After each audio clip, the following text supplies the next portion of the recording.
تو ہم نے ان کا یہاں اسٹے کیس کیا ہوا ہے، وزٹر یہاں آئے تھے، اور ابھی ان کے لیے بہت، یا تو وہ انہیں اسٹے دے دیں گے یا ڈپورٹ کر دیں گے، تو میں بہت اس کے لیے پریشان ہوں، میری پیرنٹس بہت زیادہ پریشان ہیں، تو پلیز کوئی اچھا سا وظیفہ بتا دیں کہ کورٹ کیس ہم لاسٹ فائنل کورٹ ہے، ہم بھی نہ جائیں، تو اس کے لیے آپ کے لیے بہت میں شکر گزار ہوں گی جی، بہت شکریہ، اللہ حافظ۔ بہت شکریہ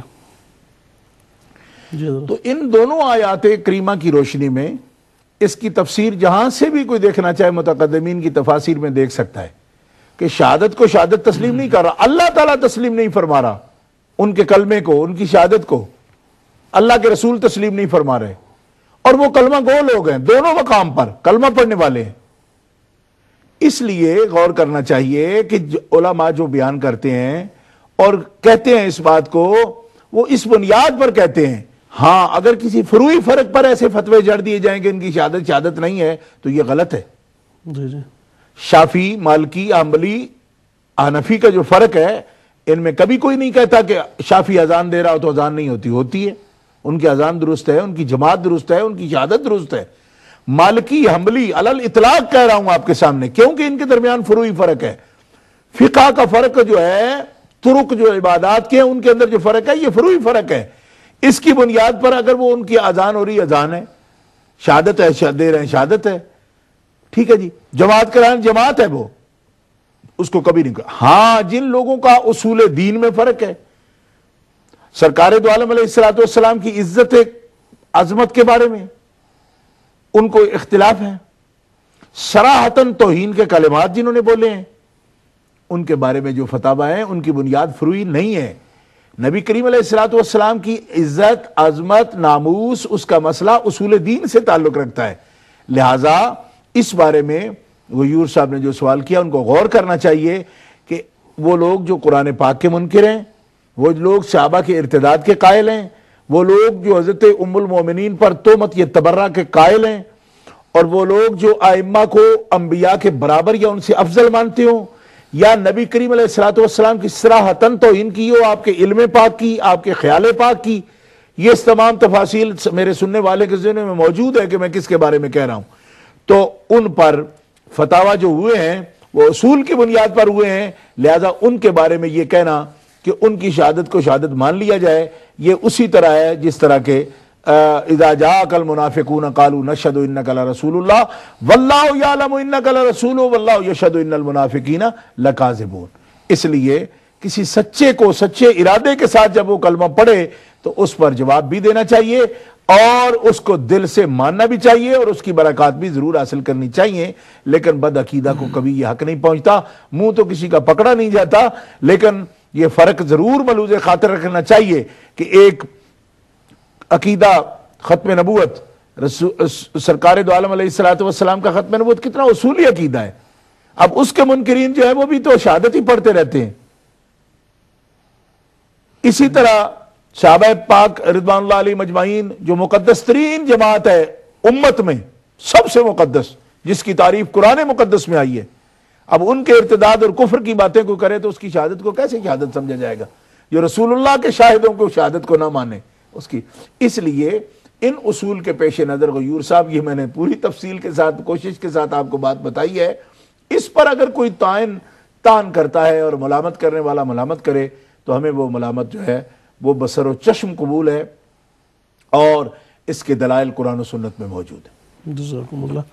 ہمارے ساتھ ایک اور کالر ہیں فیاض صاحب لندن سے۔ السلام علیکم محمد فیاض صاحب۔ وعلیکم السلام ورحمۃ اللہ وبرکاتہ۔ فیاض رضوی بات کر رہا ہوں جی لندن سے، اور قبلہ شاہ صاحب کی خدمت سے سلام عرض ہے۔ بیسیکلی میں قبلہ شاہ صاحب کے شہر منڈی بہاؤالدین سے بلونگ کرتا ہوں جی۔ کیا نام کیا بتایا ہے؟ فیاض حسین رضوی۔ اچھا، فیاض حسین رضوی صاحب۔ جی جی جی، قبلہ شاہ میں عرض ہے کہ ایک مولانا صاحب کو بیان کرتے ہوئے سنا تھا کہ میدان کربلا میں جناب ام المومنین حضرت ابو بکر صدیق رضی اللہ عنہ اور حضرت عمر فاروق رضی اللہ تعالیٰ عنہ، آپ کے صاحبزادگان میں سے کسی ایک نے شرکت کی تھی یا دونوں نے شرکت کی تھی، اور حضرت امام حسین کی طرف سے لڑتے ہوئے شہید ہوئے تھے۔ قلعہ شاہ صاحب کی بارگاہ میں عرض ہے کہ اس معاملے پر ذرا تفصیلی نگاہ ڈالیے گا اور ذرا تفصیلی بیان کر کے ذرا وضاحت کر دیجیے گا کیا ایسا مطلب ہوا تھا، اگر ہوا تھا تو ان کے نام جو ہیں وہ بھی اگر برائے مہربانی مطلب آپ بتا دیں تو بہت مہربانی ہوگی، اور دعاؤں میں یاد رکھنے کی اپیل ہے۔ کس نے شرکت کی تھی؟ جی آپ حضرت عمر فاروق رضی اللہ تعالیٰ عنہ کے صاحبزادے یا حضرت ابوبکر صدیق رضی اللہ تعالیٰ عنہ کے صاحبزادگان، ان میں سے کسی ایک نے شرکت کی تھی۔ تو اگر ایسا ہے یا مطلب تاریخ میں ایسا کچھ ہے تو وہ مطلب اس کے حوالے سے تفصیلی روشنی ڈالنے کی مطلب التجا ہے۔ جی ٹھیک، بہت شکریہ۔ وعلیکم السلام ورحمۃ اللہ وبرکاتہ۔ حضرت یہ جو آپ نے بڑی پیاری اور بڑی ضروری وضاحت ارشاد فرمائی اور بڑی پیاری، اس پر ہم مزید انشاءاللہ گفتگو ہماری جاری ہے پروگرام کے فارمیٹ کے مطابق ناظرین گرامی، مگر یہاں پہ ایک بریک کا وقت ہوا۔ بسم اللہ الرحمن الرحیم، ویلکم بیک ناظرین گرامی، پروگرام میں بریک کے بعد دوبارہ آپ کی خدمت میں حاضر ہیں، اور بریک پر جانے سے پہلے غیور صاحب کا لندن سے جو سوال تھا اس پر ہماری گفتگو جاری تھی، اور حضرت آپ نے بڑی پیاری وضاحت اس کی فرمائی۔ جو لوگ اس میں مخالف سوچ رکھتے ہیں اور اختلافی سوچ رکھتے ہیں، وہ یہ کہتے ہیں کہ مسجد درار کا معاملہ تو اللہ تبارک و تعالیٰ کی بارگاہ سے علم یقینی پر مبنی تھا، تو اللہ پاک نے نبی پاک صلی اللہ علیہ وسلم کو اطلاع کر دی۔ آج ہمیں کیسے یہ پتہ چلتا ہے کہ وہ اگلے بندوں کا ایمان یا ان کی کیفیات غلط ہیں؟ بسم اللہ الرحمن الرحیم، یہ آپ نے جو سوال اٹھایا واقعی بڑا اہم ہے۔ مسئلہ یہ ہے کہ قرآن پاک اور احادیث مبارکہ، اجماع امت، اس کے ساتھ جو عقائد ہیں اور ان کے جو اصول ہیں وہ نصوص کے ساتھ صریح، جو نص تو ہوتی صریح ہے، جی، یعنی نصوص صریحہ کے ساتھ وہ متعین ہو گئے۔ اچھا، جس وقت ان کا کوئی انکار کرتا ہے تو ہمیں معلوم ہو جاتا ہے کہ اس کے انکار کے بعد یا اس میں بے جا تعویل کے بعد اس کا دین اسلام سے کوئی تعلق نہیں رہا، کیونکہ اگر کیفیت کی یہ بات نہیں ہے، ایمان ظاہر ہے کہ قلب کا ایک عمل ہے، جی، لیکن جن جن چیزوں پر ایمان لانا ضروری ہے وہ چیزیں نصوص سے ثابت ہیں ساری۔ ٹھیک، جب ان کا انکار ایک آدمی کر رہا ہے اور اس کے ساتھ ساتھ وہ اس بات پر مصر ہے کہ جی نہیں میں پھر بھی ٹھیک ہوں، تو یہ بات اس کی غلط ہوگی۔ یعنی ہم کسی کی قلبی کیفیت پر فتویٰ نہیں دے رہے، ہم تو جو کچھ وہ بول رہا ہے، اگر اس کا بولنا، اس کا لکھنا، اس کا ایک جماعت کا ایک اصول پر چلنا وہ نصوص صریحہ کے خلاف ہے تو اس پر فتویٰ ہوتا ہے، قلبی کیفیت پر تو فتویٰ ہے ہی نہیں۔ جی ہاں، تو اب یہ دیکھیں نا، دنیا میں جتنی جماعتیں ہیں ان کے اپنے کتب ہیں، ان کے اپنے اصول ہیں، اور ان کے جو جماعتیں بنی ہیں، فرقے بنے ہیں، ان کے علماء ہیں، انہوں نے ان کی کتابیں تصنیف کی ہیں اور ان کتابوں کی بنیاد پر وہ فرقے وجود میں آئے ہیں۔ تو اس لیے اگر کسی شخص کی صرف نیت پر شبہ کیا جاتا ہے یا کسی کی کیفیات پر شبہ کیا جاتا ہے تو اس پر فتویٰ نہیں دیا جاتا۔ فتویٰ تو جو صریح کلام لوگ کرتے ہیں، لکھتے ہیں، اپنے فرقے کے جو اصول طے کرتے ہیں، وضع کرتے ہیں، جن جن باتوں میں وہ نصوص کا انکار کریں گے اس پر فتویٰ ہوتا ہے۔ مثال کے طور پر آپ کے سامنے یہی عرض کرتا ہوں کہ جیسے ختم نبوت کے منکرین ہیں، اب بتائیے کیا وہ کلمہ نہیں پڑھتے، یا مساجد نہیں بناتے، یا جمعہ نہیں پڑھتے، یا نماز، روزہ، حج، زکوٰۃ، ان باتوں میں سے کسی کے منکر ہیں؟ ایون کہ ختم نبوت کا جو عنوان ہے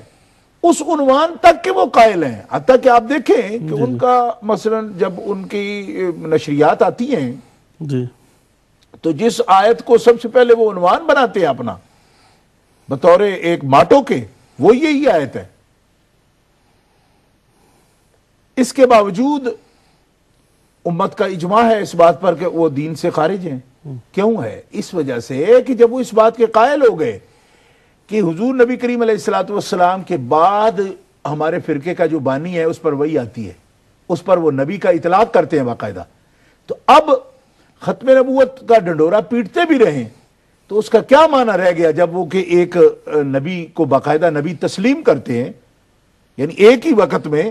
ختم نبوت بھی کہتے ہیں کہ ہم قائل ہیں، جی جی، ٹھیک اسی وقت ساتھ یہ بھی کہتے ہیں کہ لیکن اس کا مفہوم یہ ہے کہ نبی ہو بھی تو کچھ فرق نہیں پڑتا ختم نبوت میں. تو اب بتایا جائے کہ کیا سارے دین کا انہوں نے انکار کیا ہوا ہے،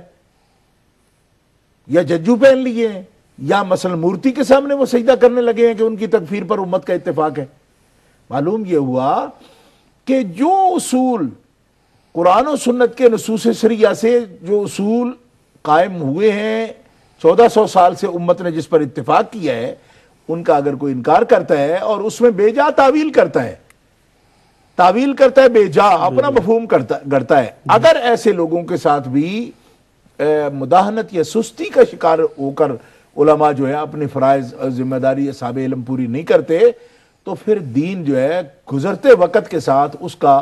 قرآن و سنت سے رشتہ کیا رہ جائے گا، اور قرآن و سنت کی تعلیمات کس طرح، وہ تو پھر وہی صورت ہو جائے گی جو آج پہلی قوموں کی صورتیں ہیں کہ کتاب سے اپنی کتابوں سے وہ کتنے دور پھر رہے ہیں، اور کیا ان کے اپنے مذمومہ جو عقائد ہیں انہی کو وہ طریقہ حق سمجھ رہے ہیں. اس لیے یہ ضروری ہے. اور اس پر جو لفظ آپ نے بولا کہ لوگ یہ سمجھتے ہیں کہ کیفیات پر فتویٰ دے رہے ہیں، کیفیات پر فتویٰ نہیں ہوتا، وہ باقاعدہ نصوص پر ہوتا ہے، لکھی ہوئی باتوں پر ہوتا ہے. اب جو بات لکھی جائے طے شدہ ایک، اور وہ بھی وہ جو ان کے اصول وضع کرنے والے لوگ ہیں ان کی طرف سے لکھی ہوئی باتیں ہیں، تو فتویٰ ان بات پر ہوتا ہے نا، عام جہلاء کے اعمال پر بھی نہیں ہوتا. جی جی، یعنی جہلاء کے اعمال اس فرقے کے وہ ذمہ دار نہیں ہوتے کہ ان پر فتوے دیے جاتے ہیں، فتوے تو ان کے اصول پر دیے جاتے ہیں.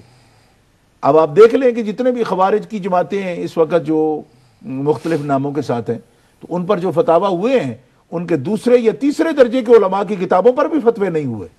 اول درجے کے جو ان کے بانی ہیں ان کی کتابوں پر فتوے ہوئے ہیں. اور وہ صراحتاً اس میں توہین کی باتیں ہیں. جب بھی کبھی مناظرہ کا میدان لگتا ہے تو وہ ان باتوں کی کوئی تعویل نہیں کر سکتے. ان کو یہی کہا جائے کہ جو لفظ آپ نے سرکار دو عالم علیہ السلام